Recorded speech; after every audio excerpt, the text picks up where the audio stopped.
when 31-year-old Julissa Thaler is stopped for driving a suspicious-looking vehicle. What begins as a routine traffic stop descends into a nightmare when officers open the trunk and discover a young boy dead. What the? Whoa. What the? Whoa. Holy shit. This looks like a slip. Alright, let's cover it. The following footage is drawn from official police records. Most of it has never been seen until now. In the early morning of May 20th, 2022, police in Orono receive a 911 call reporting a suspicious vehicle with a shattered rear windshield driving on a bare rim. As officers chase the silver Impala, they have no idea they're about to stumble into one of the city's most devastating cases. Officers approach the car and speak with the driver, 31-year-old Julissa Thaler, who's visibly nervous and fidgeting. Were they speeding? Well, you don't have a tire. Oh, I know. I'm going home right now. You going where? I'm going home right now to dinner. Okay, where's home? Just down the block. Do you mind if I get on my way? I really can't drive on this. It's going to hurt. Right, so that's why you're being stopped right now, because you don't have a tire. Exactly, and I'm on my way. I literally live 1 block away. Okay, do you have a driver's license on you today? She explains that her car is in this condition because some kids were shooting paintballs at her car. Okay, so you said kids were shooting BBs at your window? When was that? Like an hour ago. So they shot off your tire with a paintball gun. Yeah. Okay, so paintballs don't break a tire though. Well, they must have been doing something because it was really, really, really, really... Why is your hand all bloody? Because I was just... Soon, the detectives get Julissa out of the car for further questioning, but her explanations remain vague, raising more questions than answers. What's that? I just wanted to know if I could go home. Let's step out of the road right here. I just wanted to put a tire on my car because it's super... Yeah, we got a lot going on here, but let's get out of the road because I don't want to... Bayview Apartments, if you know where that is, right across the street. Man, let's get out of the road later. So all this happened because kids were shooting BB guns at you. And I saw some kids shooting at my at my tire. And I yelled out the window. I said, "Excuse me, you guys, that's my car. What are you doing?" And I ran out there to go get them. Didn't get a chance to wash my hands or anything. And then I noticed the tire was like peeling off on it, and the tire completely fell off. So is the tire still back at the parking lot of the building, or where's the tire? The tire fell off somewhere over there at the parking lot. You guys, are you trying to search me or something? No, because you have blood, I'm just gonna put gloves on. Julissa's explanation doesn't match what the detectives see. The damage to the car is far beyond what a few paintballs can cause. But what really alarms them right now needs a definite answer. You see this? This is blood. No, it's not. It was deer meat. Deer meat? A whole bag of ravioli and groceries and beer. Let me see your hand for a second. Can you just show your hand to me? How about the other side? It's just dirty. Okay. It smells like death in there.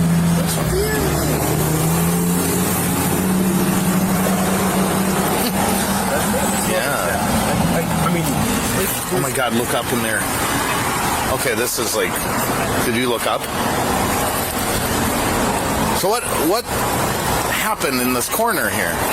Sure. So I had bags of groceries there. I had some deer meat. I had some ravioli cans. I had some veggies, and those people broke my window, so I had to throw all my groceries away.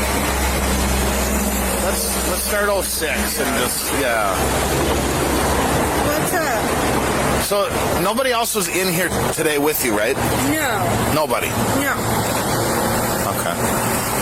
Why? What's up? Well, we're trying to figure it out. There's a lot going on here. That's a lot of blood. Blood? Or something.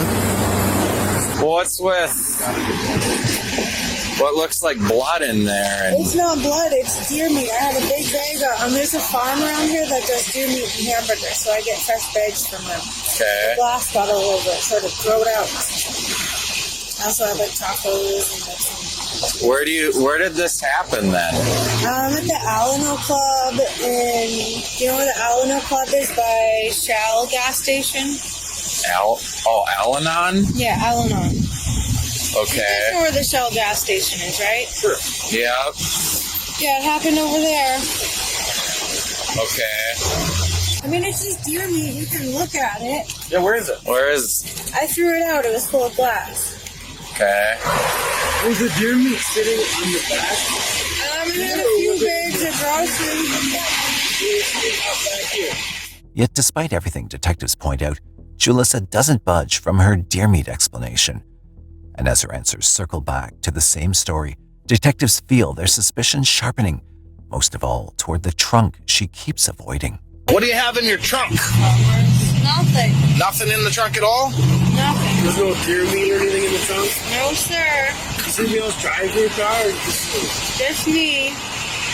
I understand you want to be good at your job, but I also think it would be really beneficial to just give me a ticket and let me go. Well, we got one coming here that's in charge of it all, and then he can tell us what we're doing. Is he here? I'm cold and crabby. Please let me go. We get it, and we appreciate your patience with us. I know there's a lot going on here. Well, yeah, I mean, what's going to happen? Like, I just want you guys to let me go. I know. It'd be nice if I didn't even have to get a ticket. As Julissa grows increasingly impatient, demanding to be let go, the detectives hold firm. Soon after, the supervisor arrives and takes charge. After studying the situation completely, he turns to Julissa and begins his questioning.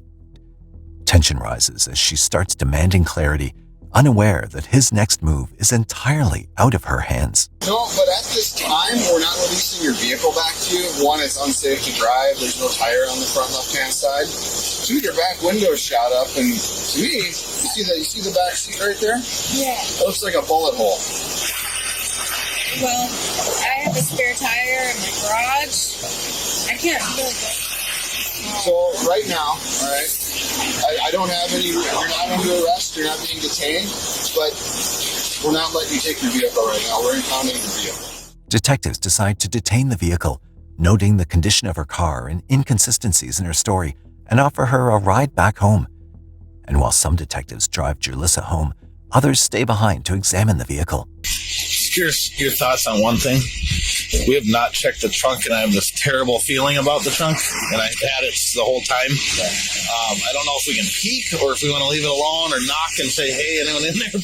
After careful discussion, detectives finally decide to open the trunk, unaware of the shocking discovery waiting inside that will turn the case upside down.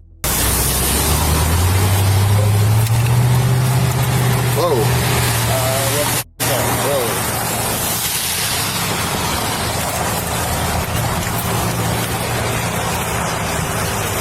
That might be the deer meat that she took out of the car to put in the trunk. Watch yourself. We don't know if it's loaded or not.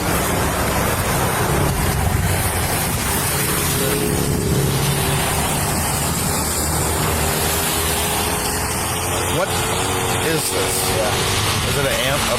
It looks like a kid's leg.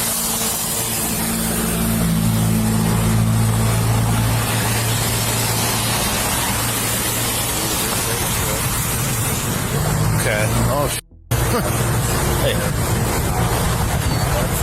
We need as many body cams up here as we can here. Just get some body cams up. We had to safety check this thing. This blanket. Watch out, there's a shotgun there. There's a shotgun right aimed at you, Carter. There's weight to this blanket.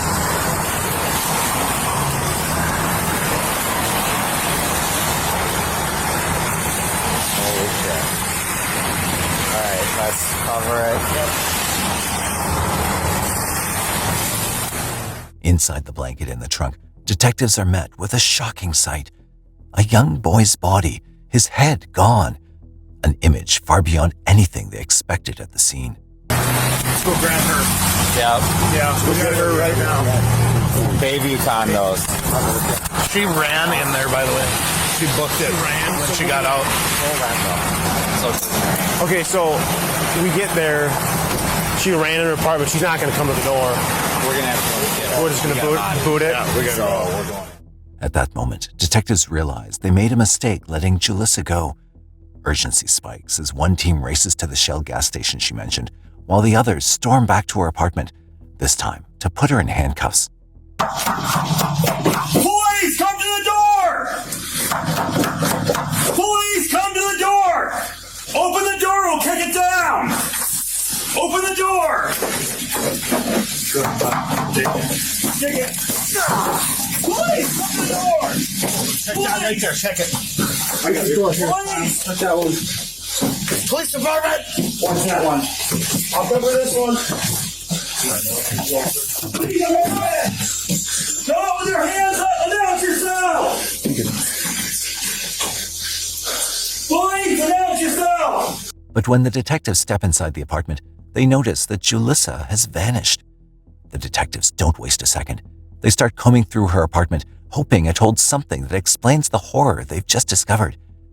And as they move through the rooms, one detail in the home immediately grabs their attention. Yeah, there was a washer going. Where's the washer? Right here. Hit it. Kill it. Don't let it drain.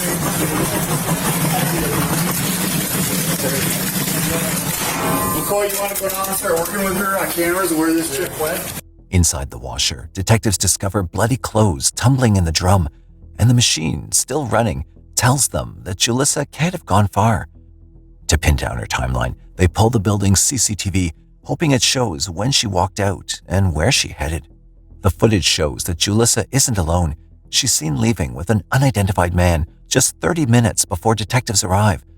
Now detectives have two urgent questions. Who is he, and where are they headed? Officers tape off the area, focusing on the direction Julissa and the man were seen leaving and searching for any trace of their trail. Meanwhile, the team at the Shell gas station continues looking for discarded weapons or clues that could break the case wide open. There, detectives also search for the kids Julissa claimed were shooting paintballs, but the area is empty. Still, among the bystanders, one witness steps forward, leading detectives to a nearby dumpster and handing the investigators their first thread to unravel the case. Were you able to see exactly what she threw in? I have no idea. One of the bus drivers said that she saw her throwing a bunch of stuff in the trash. This is the one that was right next to the pump where that she was at. Okay, here's that pumps. And then that's the pump next to it. Okay. So this is all the pump that she was at. So this is the important one. Well, yeah. Could be. And like I said, I don't know if she threw it in this one or any of the other ones. Sure. What I know is that Trish, the woman who works here, and said that she saw that sketchy woman in the car without wheels. Yeah. Throwing stuff in the trash. Okay. So I would guess it would, if there's anything in there, it would be in that one. Okay. Detectives quickly collect the trash bags and expand their search to every nearby dumpster, leaving no stone unturned. And what they uncover inside will change the course of the investigation. Yeah. Christ. I'm so pissed. Yeah. The search uncovers horrors across multiple dumpsters, each one revealing something worse than the last. In one, detectives find a child's booster seat soaked in blood and torn apart by a shotgun blast. In another, they discover a backpack, blood, bone, and what appears to be more brain matter. And scattered in a different bin, his kindergarten homework. But it's what's inside the backpack that finally stops everyone cold. A school ID card of a 6-year-old kid named Eli Hart and his mother's name, Julissa, printed right beneath it. Piece by piece, the child's identity and the brutality he faced becomes unmistakable. While one team collects the evidence from the dumpsters, another unit traces the path Julissa and the unidentified man took from the apartment. Minutes later, detectives spot both of them near the complex. Officers move in immediately, arresting the man and taking Julissa into custody. Get your hands up! Hands up! Get on the ground! Get on the ground! On the ground! Lay on the ground! Hey, you go to the right! You take him! wait, don't move. Don't even touch your phone.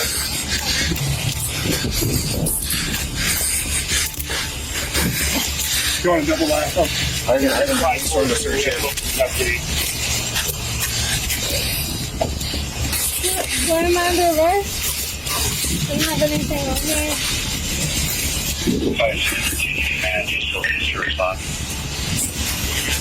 Hey, well, here, my way here. Why do you like my boyfriend? We'll talk here. Okay. What the f is going on? We'll explain to you at the police department.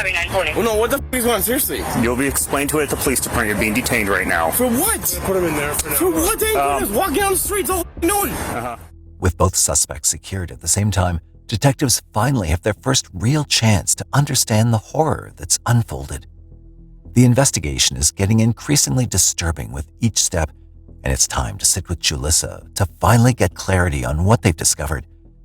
But talking to Julissa is about to be an absolute roller coaster for the detectives. Right now you're being held and arrested for suspicion of being involved in a homicide. And what homicide would that be? That's ridiculous. Well, that's what I think we have to talk about a few things here. Sure. Yeah, could you tell me like what you think I did and who is this person, and if you could answer those two questions, that would be awesome. As repulsive as Julissa seems, the detectives have objectives while speaking to her. How Julissa's vehicle became a violent crime scene. What do you think was found in the trunk of that vehicle? I'm not sure what was in there. I think you know. I don't. Well, can you tell me what it was? And maybe I'll know why I'm here. There's a dead body in the trunk of that car. A dead juvenile body. Really?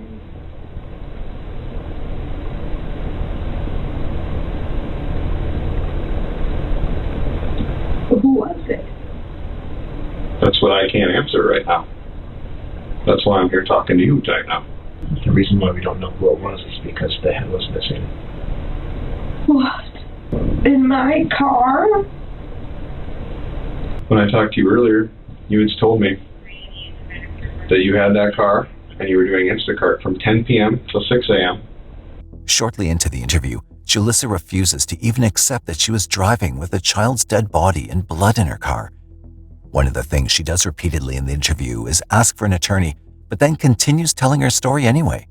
Today I was assaulted by somebody, and I have a really long history with my ex. He's in like the meth community. So I can't answer any questions after that. I mean, are you stating that you still want to speak with us? I mean, yeah, I'm just telling you a few things after the fact. Officers circle back to their main concerns, now mentioning her son Eli to try to confirm if the body is her son's. Do you have any kids?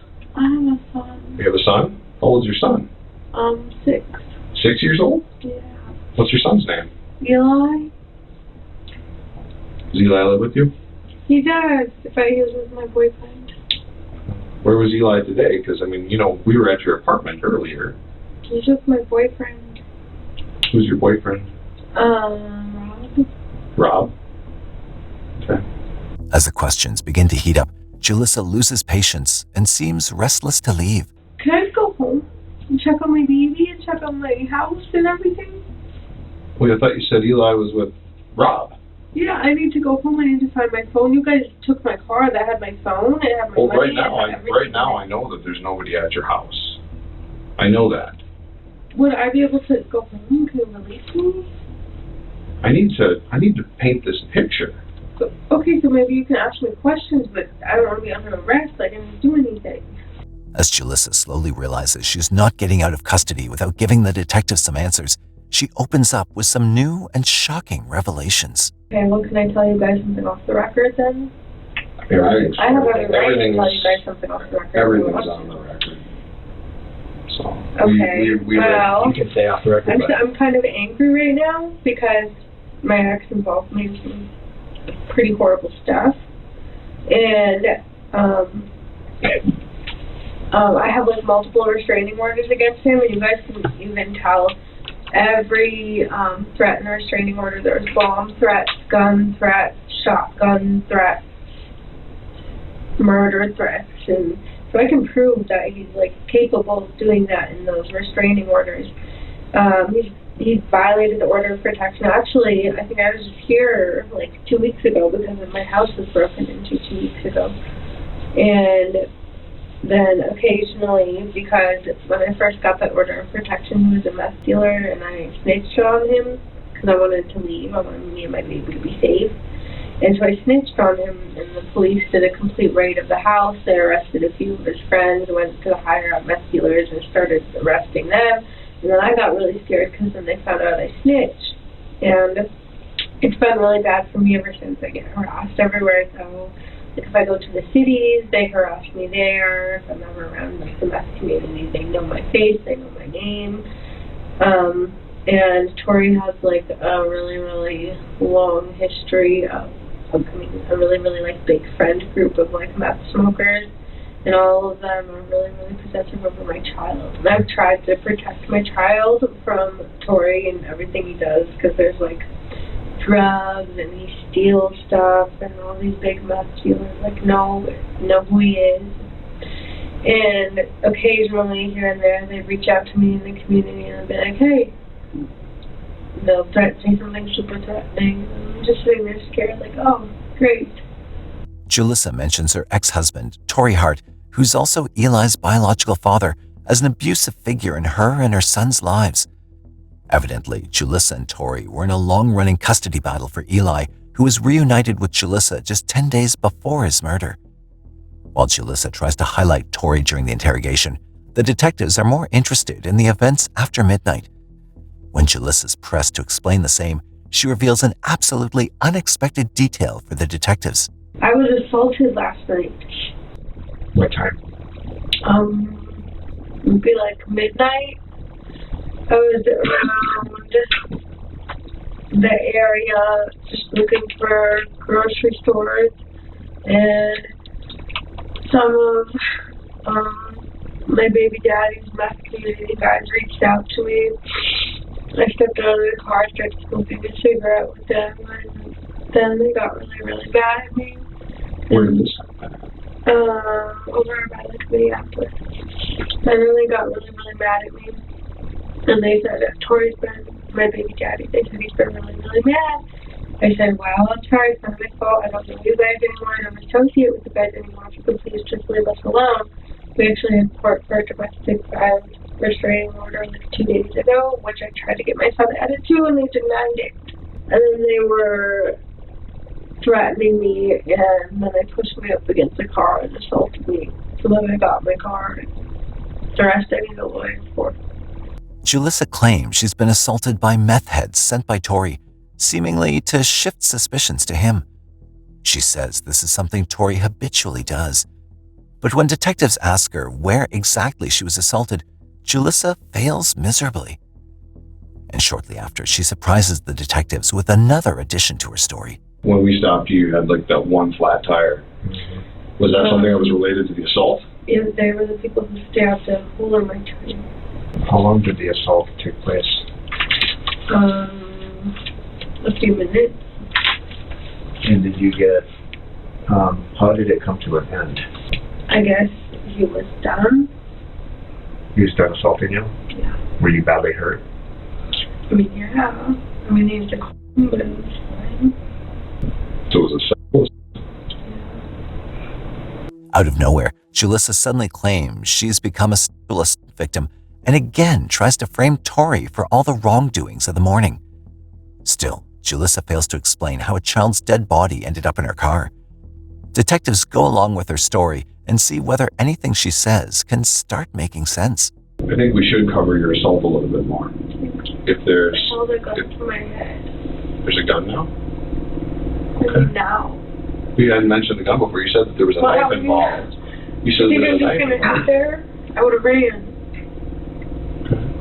How that connects to today, and how this morning I had a conversation with Julissa on the street after a simple traffic stop, and how we got to here right now. Well, I mean, you guys should have known, right? What Julissa says next is enough to leave even the detectives speechless. You guys stopped me on the side of the street. I'm babbling, all scared, like I had just been.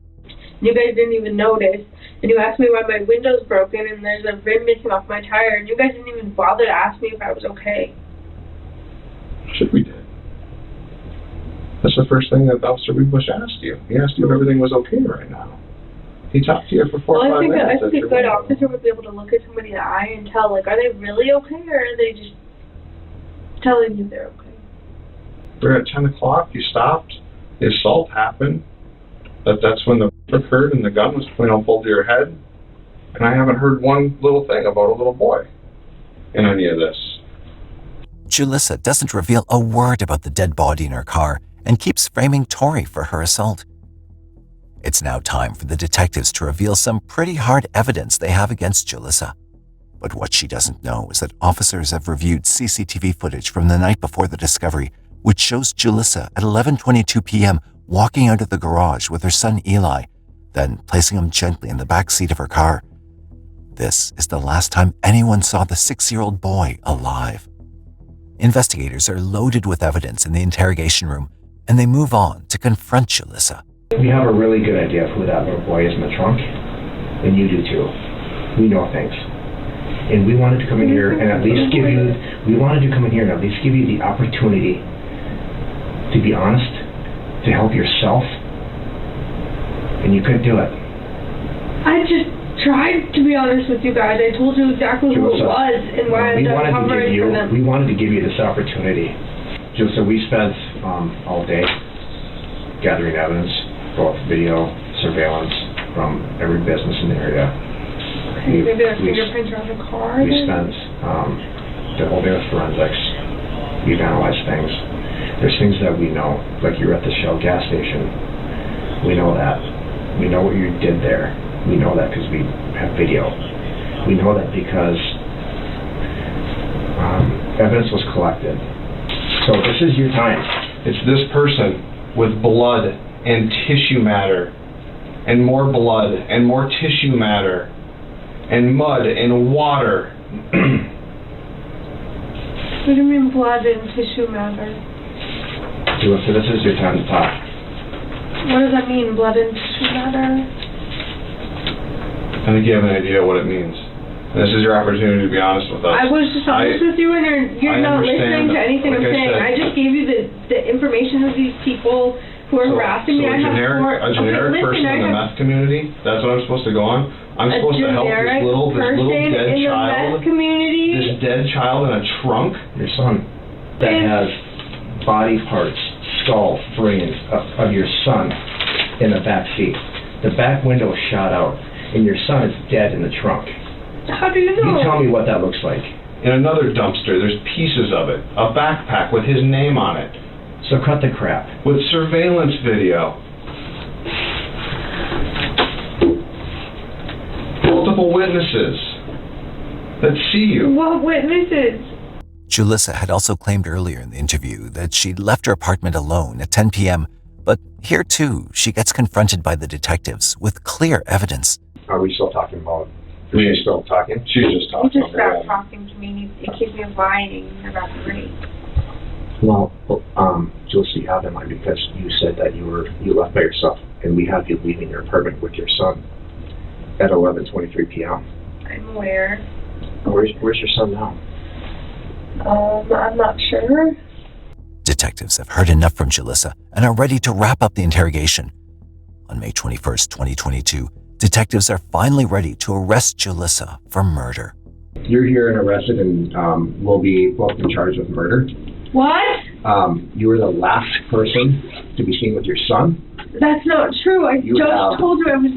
You have blood splatter that we collected from your hair, your body. I just told you I was. Body parts all of your car.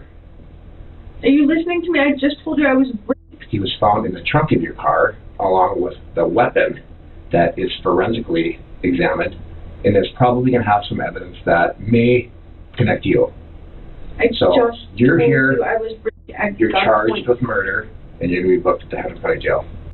Detectives next sit with Julissa's boyfriend, Rob, who was seen with her in the CCTV leaving the apartment. It's him wrapped up. Dead. So what do you think? think he killed him. Why do you think that? I don't know. But I know it wasn't me. I was sleeping all night. I put everything in a lot of ice ups all night. You just said you think she killed him. But I don't know why. I don't know what for. What was the motive? What's this? What's that? What's it gonna cause? What's it gonna prove? What? I don't know. Can't think it into my head. But then Rob mentioned something that could prove to be the missing link, the motive behind Eli's murder. Unless there was insurance policy money, guarantee there was. You guarantee there was? There could have been, yeah. I didn't think that. Detectives still think Rob's involved in the murder, but he refuses to agree. No, it wasn't me. I was sleeping all night that night. He finally went out to bed. Didn't make sense. Doesn't make sense in my head right now. I'm thinking. I went to bed, she was arguing with him, and that's about it. I don't know nothing else after that. However, Rob does end up revealing another piece of information that may be crucial in proving Eli's murder. She killed him. I know she did.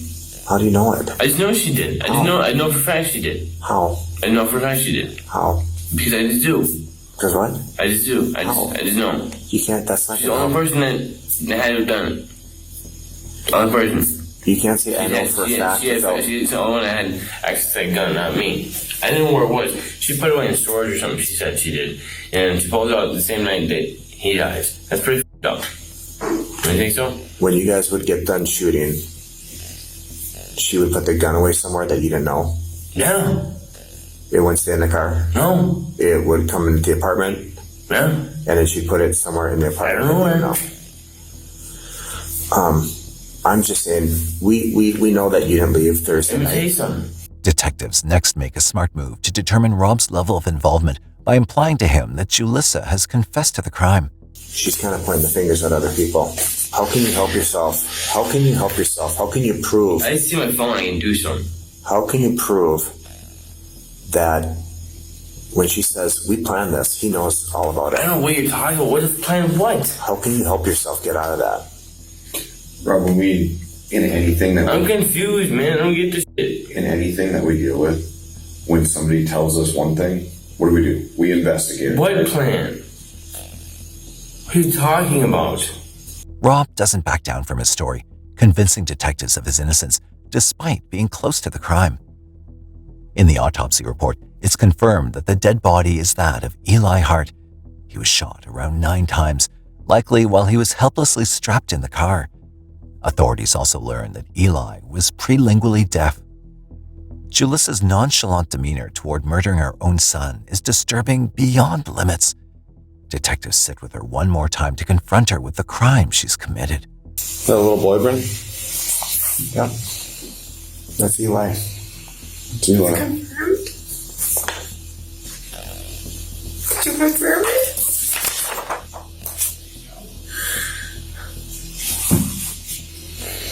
It's Eli in the trunk of your car. He's such a good person. You confirmed it? Are you sure? Are you sure? Even while acting to show remorse, Julissa's already preparing another excuse to distance herself from the crime. I don't want him to be involved at all in whatever they're doing, but you confirmed it's 100% my baby boy? I'm not getting an answer from you, yes or no. That's kind of important. Yeah, that's Eli. So yes?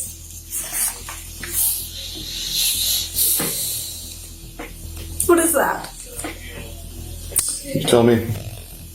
I don't know. You tell me. That's Eli's booster seat. From your car. Did you find the people who did this? Was there DNA on me? You used to call them, but I know that there's other ways of finding out. We're here talking about your dead son. And I'm here telling you who did it. But I didn't know he was dead. You're telling me my baby boy is dead? Detectives confront Julissa once again with photo evidence, followed by her desperate effort to act like a concerned mother. This dumpster is where we recovered a lot of his head, brain, tissue. This is the same dumpster that we have witnesses. That's this car with no tire and a broken up window, describing you dumping all this stuff in. Do you have any witnesses of the rape? Investigate Eli's death for him. We're here to get answers for him. He is we think the most important person in the world. Because we think he deserves it. He deserves everything. He's not actually. Like, how do you know? You know he is. How do you know? You know he is. You're making assumptions. How do you know that I know? I really need a lawyer, but I want you to know that this baby boy is the most important person in the world to me. I would never hurt him. I would never do anything to him. I protect him. You have to believe me. This is my baby boy. So we have scenes all around town where you were seen dumping parts of Eli in garbage cans. What do you mean? In garbage cans. I would never do that. Dumpsters. Witnesses saw you take this and throw it into a dumpster. I would never do that. While detectives don't get any confession from Julissa, they're sure from her cell records that Julissa drove her son to Lake Minnetonka Park, where she ruthlessly shot Eli 9 times while he was strapped in his child safety seat. Eli's murder shakes the community, but the investigation that follows regarding Eli's earlier childhood leaves everybody speechless when proof implies that the little boy's death could have been prevented by Child Protection Services. Dakota County Social Services had received numerous warnings about Julissa being a serious drug addict whose substance abuse also led Eli to Townes-Brock syndrome by birth, resulting in hearing loss. Detectives also learned that Julissa bought a shotgun and bullets on May 17, 2022, 3 days before Eli's murder. Furthermore, disturbing findings come to light from Julissa's internet search history, which are enough to paint a picture of what was going on in her mind prior to the murder. On February 8, 2023, the jury deliberated for less than 2 hours. They returned a guilty verdict on Julissa, convicting her of first-degree murder. On February 16, 2023, Julissa Thaler is sentenced to life in prison without the possibility of parole. After the sentencing, Julissa speaks up for the first time in the courtroom before the trial ends. Yes, I would like to say something. Go ahead. I'm innocent. You all, you're garbage. Eli's father, Tory Hart, settled a payment of more than $2 million after filing a wrongful death lawsuit against Dakota County,